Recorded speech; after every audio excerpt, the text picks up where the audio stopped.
Samantala, kakaibang pangalan na naman na nabisto sa listahan ng mga tumanggap ng confidential funds ni Vice President Sara Duterte. Bukod sa mga naunang katunog ng chichirya at prutas, meron naman ngayong Team Grocery na kapangalan ng karne at isda.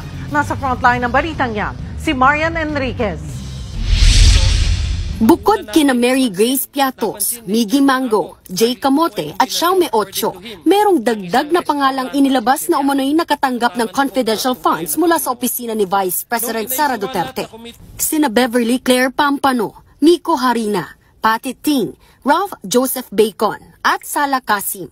Lahat daw ng mga pangalang ito walang birth certificate at walang marriage o death record sa Philippine Statistics Authority. Sa halos 2,000 recipients ng Confi Funds ng OVP, higit 1,300 dito ang walang birth records. Tinawag na Team Grocery ni Deputy Majority Leader Paulo Ortega ang mga pangalang tila mabibili raw sa palengke o grocery.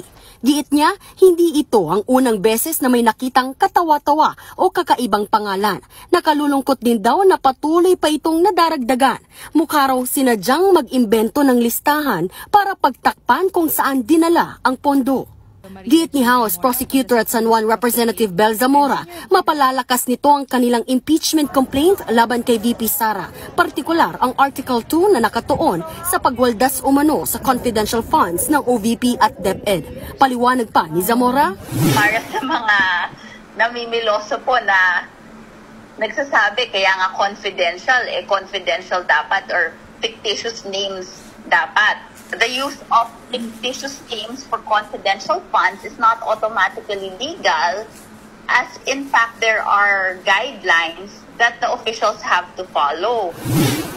Tuloy-tuloy naman ang paghahanda ng prosecution para sa impeachment trial. Katunayan, nagsagawa na sila ng mock trial para sa paglilitis na inaasahang sisimulan sa July 30. Pati ang Malacanang